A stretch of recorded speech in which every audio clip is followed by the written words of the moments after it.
This is The Hollow Earth, Chapter 1. It's by John Barrowman and Carole E. Barrowman. Chapter 1. The Monastery of Aramina, Alcimurn Isle, west coast of Scotland, Middle Ages. The book the old monk was illuminating began with these words. This book, is about the nature of beasts. Gaze upon these pages at your peril. The old monk yawned, his chin dropped to his chest, and his eyes fluttered shut. The quill dropped from his fingers, leaving a trail of ink like tiny teardrops across the folio. He was working on one of the book's later pages, a miniature of a majestic griffin with talons clutching an imposing capital G. As the old monk nodded off, the griffin leaped from its place at the corner of the page and darted across the parchment. In its haste to flee, the beast brushed its coarse wings across the old monk's fingers. The monk's eyes snapped open. In an instant, he thumped his gnarled fist onto the griffin's slashing tail, pinning the beast to the page. He glared at it. The griffin snorted angrily and scratched its talons deep into the thin vellum of the page. The monk shook off his exhaustion and focused his mind, and in a rush of color and light, the griffin was once again gripping the G at the top of the page. Glancing behind him, the old monk spotted the bare feet of his young apprentice poking out from under the wooden frame that held the drying skins to make parchment. Something will have to be done, the monk thought. When he was sure the image was settled on the page, the old monk crouched to retrieve his quill. He was angry with himself. He would have to be punished for this terrible lapse in concentration and go without his evening meal. He patted his soft, round belly. He'd survived the loss. But the boy. What to do about the boy now, given what he witnessed? The loss would hurt. The old monk did not relish having to train another apprentice. He had neither the strength nor the inclination for such a task.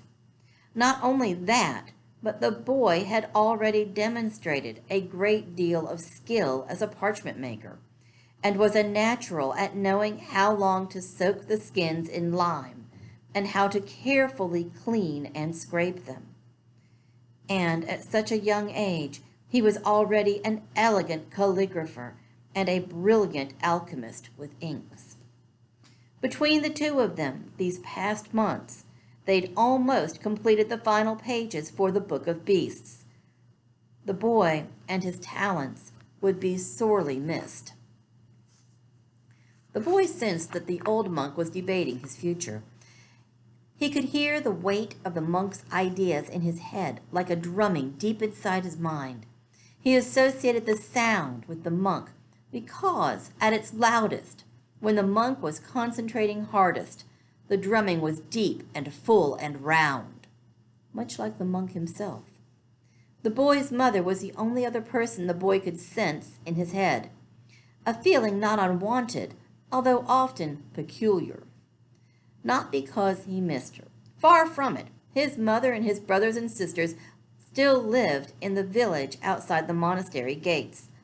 But his mother's echo in his head had helped him escape her wrath, warranted or not, many times. Quickly, the boy lifted his pestle and mortar and finished crushing the iron salts and acorns for his next batch of ink. The old monk straightened himself against his desk. What should he do? What if he were to fall asleep again while illuminating only the next time his dozing was too sound?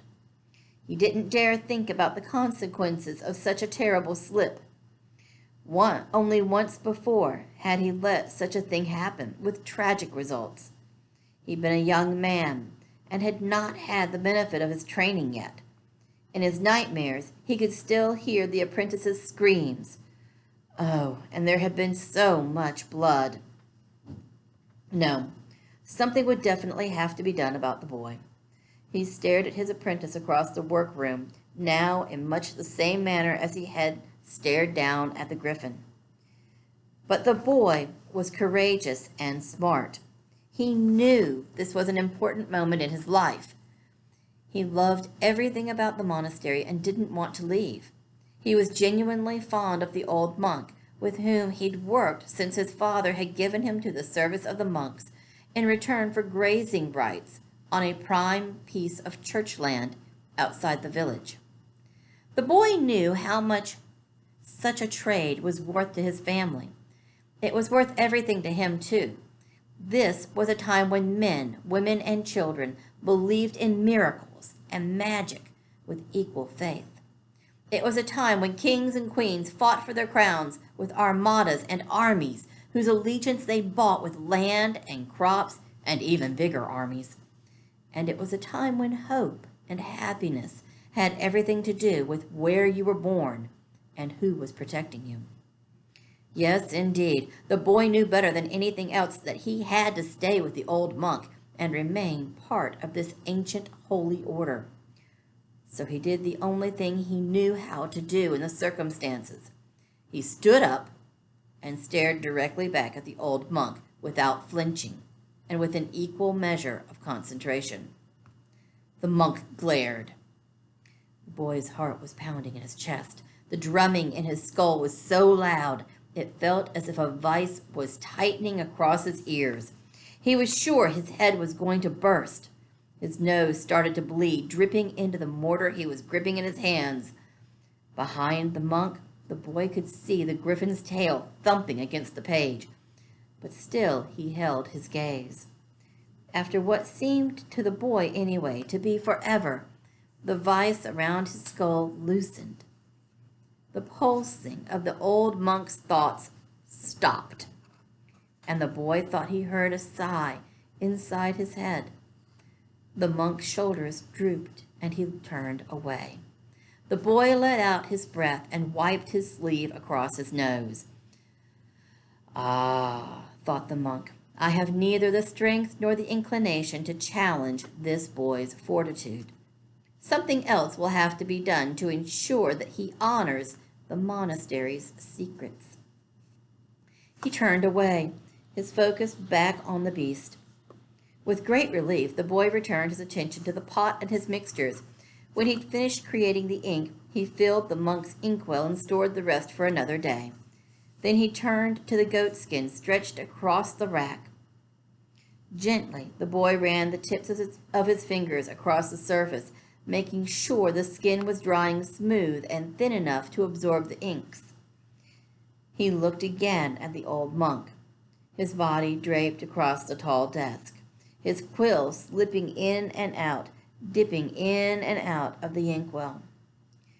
The monk's concentration was so intense, the boy knew nothing would shift him until the final touches had been put to the page. Soon the light was fading from the room, and the old monk could feel his mind drifting again. After cleaning the tip of his quill, he set it aside, his leather pouch along with his other tools. Then he sealed the inkwell with a wax plug before covering the page he was illustrating with 2 thin layers of vellum. Lifting the pages, he set them on a rack inside the cabinet next to his desk, weighing down the corners with polished stones. The pages he'd been working on for the past month were similarly laid out across the cabinet's broad shelves. Tomorrow, he'd begin the process of illuminating the final beast, the most terrifying of them all, the Grendel. The monk locked the cabinet, dropping the key into the pocket of his robes. Before closing the shutters, he peered out through the wide slits in the thick stone walls, stunned for a moment by the sight of an owl and one of its young lifting off from a nearby tree. A sign, the old monk thought. An omen, to be sure, of good, he trusted. Time for prayers, and then perhaps you and I should discuss the matter lingering before us. Yes, master. The boy echoed his master's ritual, cleaning his tools, wrapping them in their soft leather pouches, and setting them on his workbench. The old monk dampened the peat in the hearth and pulled on his fur cloak. Grabbing his cap and scarf from the floor, the boy tied his leather soles onto his feet and followed his master to the heavy oak door. "Solon, you would do well to forget what you believe you saw earlier. It was only a trick of your youthful imagination." The boy stepped in front of the old monk and held the door for him. "Beg pardon, master, but weren't it really a trick of yours?"